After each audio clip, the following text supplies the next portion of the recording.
Hello? Hello, chat. Hello.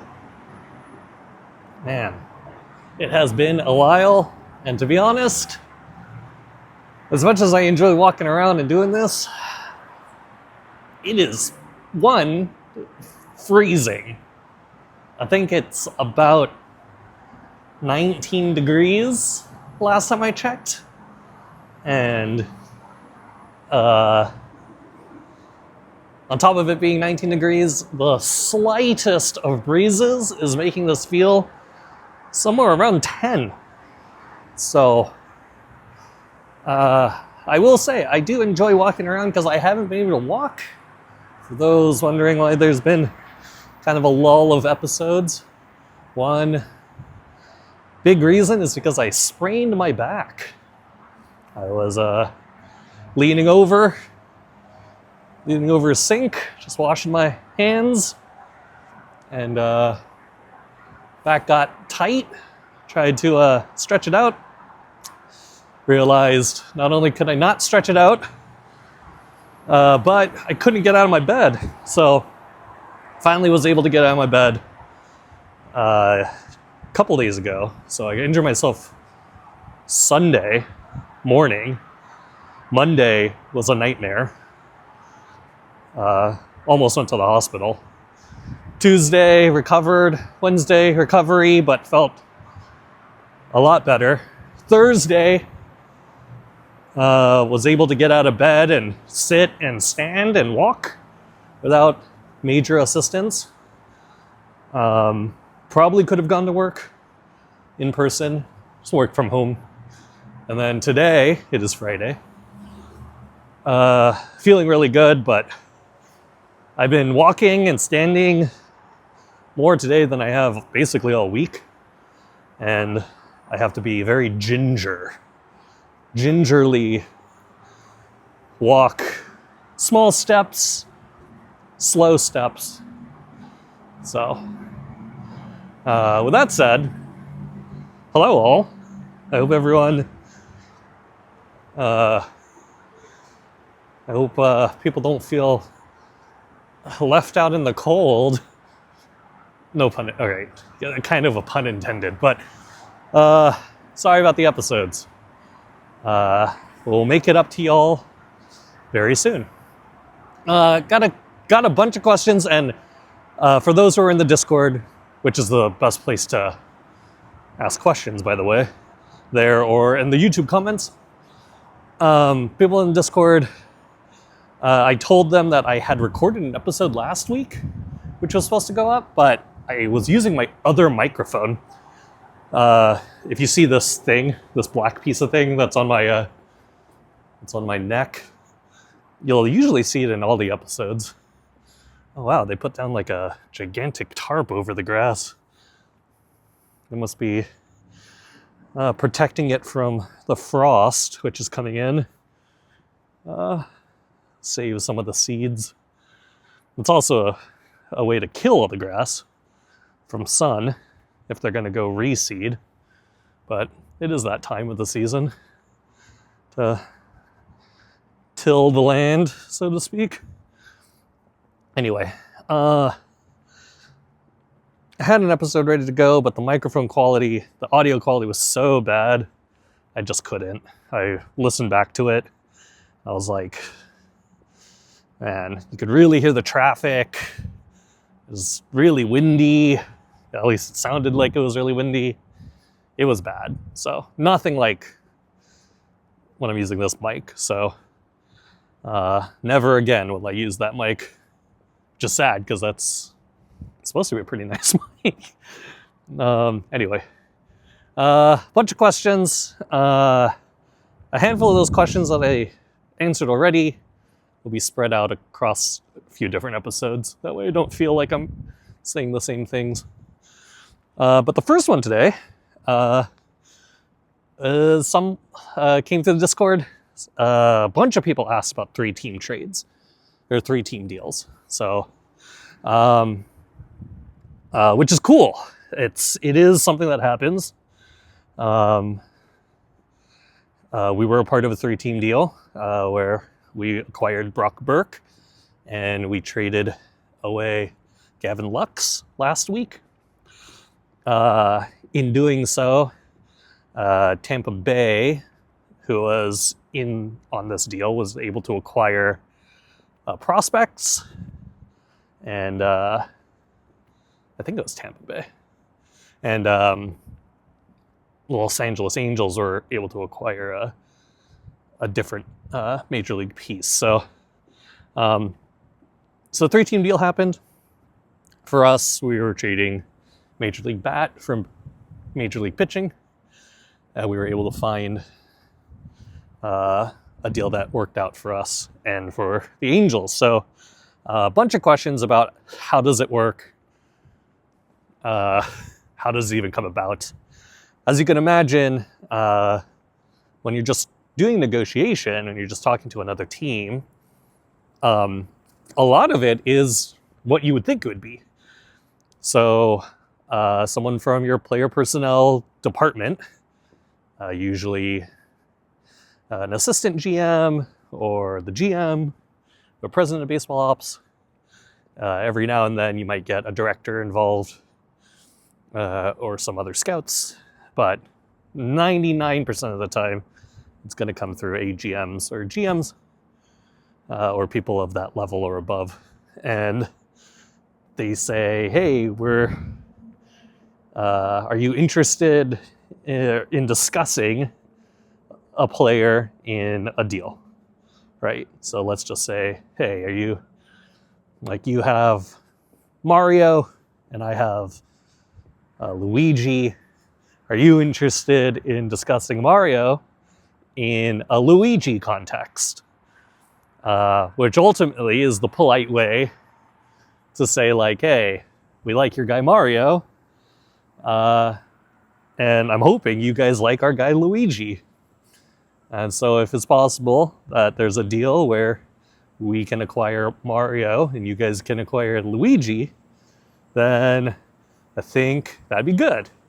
So that's usually the start, and then you usually get a message back of like, we are interested in Luigi in the Mario context, or the other way. We aren't interested in Luigi in a Mario context, but maybe we're interested in Toad in a Mario context. Or sometimes it's like we are talking to other teams about Mario, but other teams have players who we have above Luigi. You know, they got Bowser, they got Koopa Troopas. There are players who we see above Luigi. So unless you are able to put in Luigi plus more, we would be interested in other offers from other organizations. So that's usually how it goes. It's 99% of the time here, the answer is always going to be like, unless you're able to match the price, we need 3 Luigis. We need a Luigi, a Peach, and a Bowser. We need, 4 Luigis. Whatever it might be, a team can always ask, and another team was always, most of the time, will say no, because they just don't see the same value. And that's because of 2 reasons, right? Like, number 1 reason being organizations know their players the most and know the value of their players based off how their valuation systems are. So if you think that, I kind of like using the idea of like, before there was the euro, all these European countries had their own currency, and many still do, right? Like, United Kingdom still uses the Great British Pound. You still have, I think Norway still uses their own currency or something, but there's a bunch of different countries that still use their own currency, while many countries have adopted the euro. So think about this kind of backwards, right? imagine when we talk about everyone, we talk about it in terms of euros, but the actual money that everyone has isn't the euro, it's some other resource, right? So when I'm talking about how we value players and what we value and the priority or the weight we put on certain things, that's going to be different than other orgs, right? So my valuation of Luigi or Mario or Toad or whomever, I might have them in a different order, not just because I personally have them in a different order, but because professionally, the way my organization or my team puts together a roster, we have these players in this order because we like them more, scouts see them in a way, and we have a weight of scouting that's higher than perhaps other teams. We have the opposite. Sometimes we don't like players. Sometimes there are all these other factors of why one team might not see eye to eye to another team based off the value of a player, whether it's something large like our projection model suggests XYZ, or if it's something smaller like, oh, I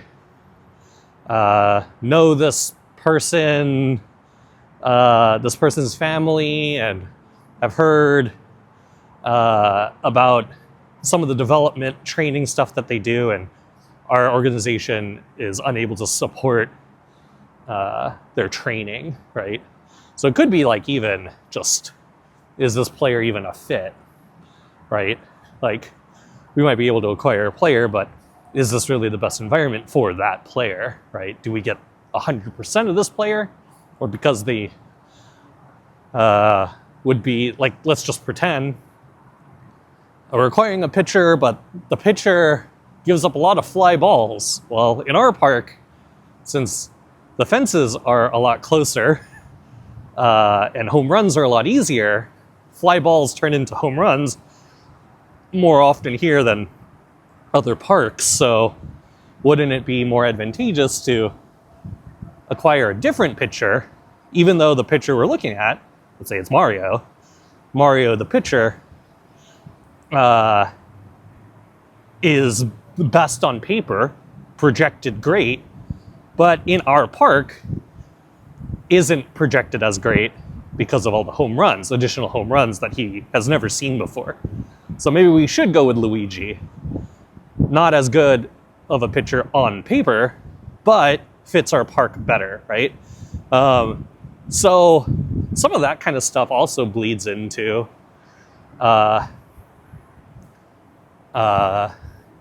performance evaluation and player evaluation. And when we talk about trades, that's how sometimes teams don't get to see eye to eye because of all these different factors, right?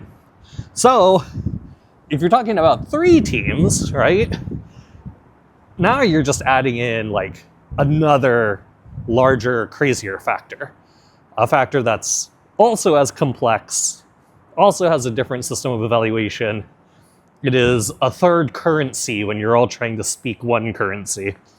And so it's hard to find middle ground as it is, but to find middle ground between 3 teams, it's pretty difficult, right? So typically the way those go, the first way is usually, and I haven't seen all, I've only done this for several years, but it seems like there are some things that happen in potential 3-team deals more so than other deals. One way is maybe let's just use team A, B, and C, right? Actually, rather than using team A, B, and C, let's use, let's say Cloud9, NRG, and I don't know, Misfits. So let's say Cloud9 wants to acquire Mario. Like, hey, we have interest in Mario, and Mario's on Misfits. And Cloud9 has Luigi, and they want Mario. It's like, okay, well, Misfits, who have Mario, say, well, we're not so interested in Luigi, because Luigi isn't what our team needs, right? But another team might be interested in Luigi. So Misfits calls NRG, and they say, hey, I know we're trying to work this deal where we have access to Peach, right? Let's say NRG has Peach. If there's a way to get to Peach, would you be interested in a deal where we acquire Peach if we have access to Luigi? So once that happens, right? Once it's like, hey, this team, we have access to this guy, what stops NRG from talking to Cloud9 at that point? Well, nothing. And that's what happens. Cloud9 and Luigi talk to each other, and they're like, all right, well, do you have, is there a way for us to just be more direct with each other? And most of the time, like I said, is no. They'll see one player's value as lower or higher than another player's. So in this case, Peach versus Mario, one of these teams are like, no, there's no way, right?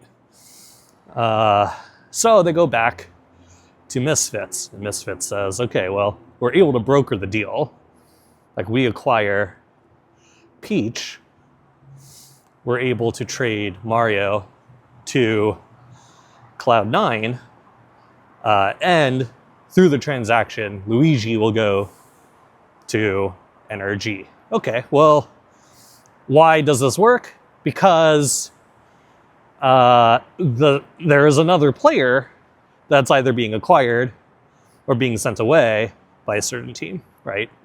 So maybe it's like we have access to this player, we're able to get Peach, not because Peach is equivalent to the player we're trading, but we're able to take on more of a contract and split the money on a particular deal, right? Or they have a prospect we're interested in, and just for brokering the deal, maybe we have access to a prospect, right? We take on a little money, and we basically use that money to buy a prospect or have access to a prospect. So take on part of a contract and get access to a minor leaguer who has a chance, you know. Oh my God, it's so cold. I gotta get next to a wall. It is. It is cold. It is cold. Some people, by the way, for those who are watching and not listening, or maybe now you're watching because I said for those who are watching, some people have asked, why don't I wear more layers? Great question. I probably should, but living in Utah for 4 years, you get kind of used to the cold. Now that I've been in Ohio for almost a decade, I kind of just got used to it. I don't know. Utah trained me for the relaxing temperatures of Ohio, I suppose. Anyway, so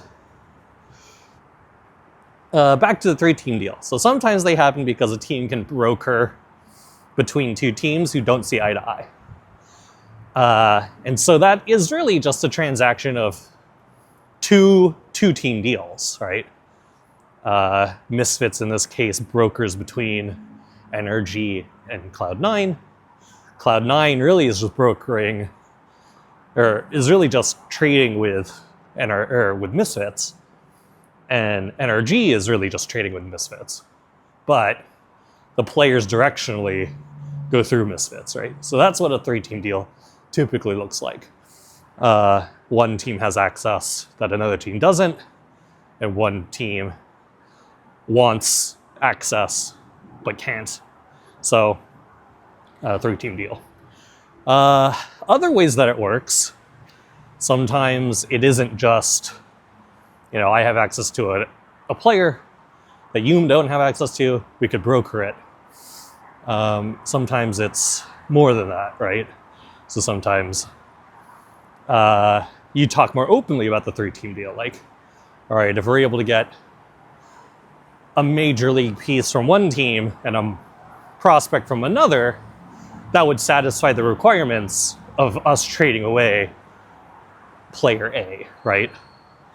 And one team might have that major league piece, and another team might have the prospect piece. So between those two teams, they might not see eye to eye to trade between themselves, so they need an incentive to, right? So whether it's like a major league player on top of the player you're acquiring goes one way, and another player goes the other way, and then some sort of money gets traded, or some sort of contract gets traded, or someone is able to take on another player, or something, right? There's always that piece of like who someone has to take on something, and some teams either talk about that openly or they broker through one team. So something to always look out for 3-team deals is where the money goes, which is like a lot of the time very understated. Usually when there's a 3-team deal, a lot of the time it's happening because one team has money or access to open up resources more so than the other two teams, right? So sometimes you want to follow the money. Like, why does a 3-team deal make sense for team A, right? For NRG, why would it make sense for them to trade away Peach? If Peach seems so acquirable and wanted by other teams, well, maybe NRG has a bunch of money on the books. And so in trading away Peach, they're also able to free up money in order to acquire other players or be more flexible with their roster. So one thing that people should always try to look at is whenever there is a 3-team deal, you should probably take a look at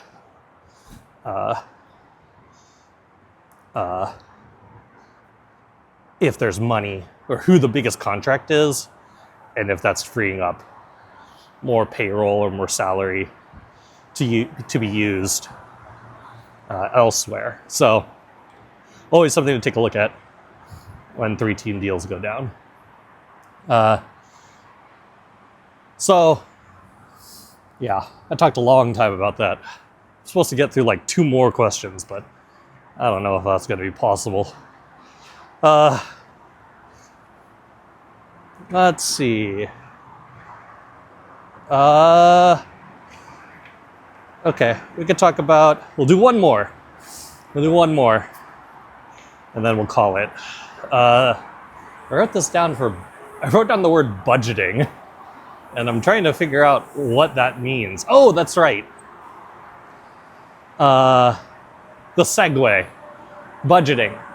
So someone asked, budgeting for player salaries. Like, how flexible is the payroll? How flexible is the budget? I'll say this. All teams operate very differently. And so even if I could speak to budgeting or the budget or payroll, which I definitely can't, I would say even if I did describe some budgeting thing, it'd be like asking a random business, a random independently owned store, how do they handle, inventory and point of sales, and how do they manage their business. Like, I'm sure the, consignment shop, independent thrift store has very different expenditures, payroll, things that they have to consider as a business very differently than the ice cream shop, right? And